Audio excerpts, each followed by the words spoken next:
और आज यहां पे हम लोगों ने तमाम प्रकार की परियोजनाओं को भी आगे बढ़ाने का काम किया है।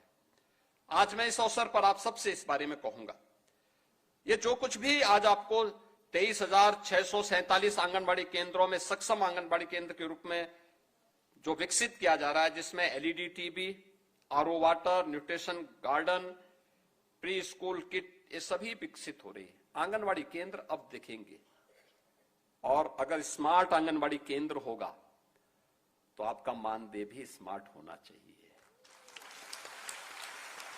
चाहिए ना। और इसी के लिए हम लोग आज आए हैं बोलने के लिए कि मैंने विभाग से कह दिया है, अति शीघ्र ये ट्रेनिंग कराओ और मानदेय का प्रस्ताव प्रस्तुत करके बड़ा समारोह करके इन लोगों के मानदेय को अभी से प्रारंभ करिए, जिससे अति शीघ्र इनको एक मानदेय प्रारंभ हो जाए। सम्मानजनक मानदेय मिलना चाहिए।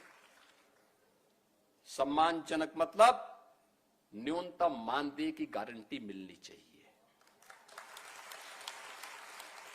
हम लोगों ने प्रारंभ किया है, आप देखना, इसी अप्रैल से हम लोग पहले जितने भी आउटसोर्स कार्मिक हैं उनके लिए हम लोगों ने कॉर्पोरेशन गठित किया है। पहले क्या होता था, ये जितने आउटसोर्सर कंपनियां थी ज्यादातर कोई ना कोई माफिया या कोई ना कोई नेता संचालित करता था। और शोषण कहां से करता था? सरकार से पाता था 10,000 12,000 और उसको मिलता था 5,000 6,000। वह सरकार से भी लेता था, उस कार्मिक से भी लेता था, और साथ साथ नियुक्ति के समय भी उससे पैसा लेता था। हमने कहा भी 4,000 5,000 6,000 रुपए में क्या होगा किसी का? आज के समय में इतना पैसे से क्या कोई देखभाल कर पाएगा?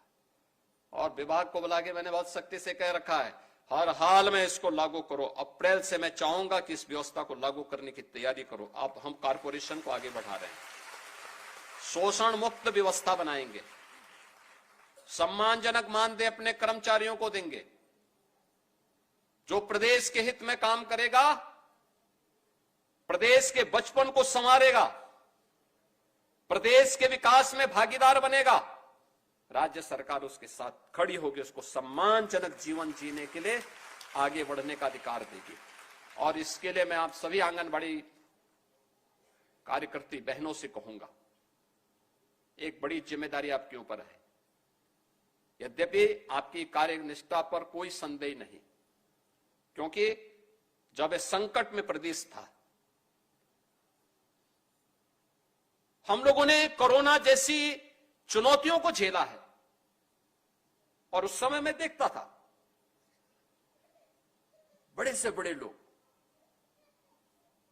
पस्त थे, बहुत सारे लोग बहाना कर देते थे, लेकिन तब भी मैं देखता था कि आप लोग घर घर स्क्रीनिंग के कार्यक्रम के साथ सरकार के अभियान को आगे बढ़ाने का काम,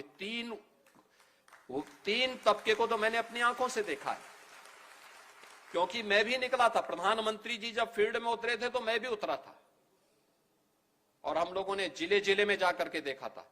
मैं किसी भी गांव में जाता था, क्योंकि अक्सर होता है कि हम लोगों के कार्य जनपद मुख्यालय पर या ब्लॉक मुख्यालय, तहसील मुख्यालयों तक सीमित होता है। लेकिन कोरोना के दौरान मुझे लगा कि कुछ लोगों ने कहा गांव में बीमारी है,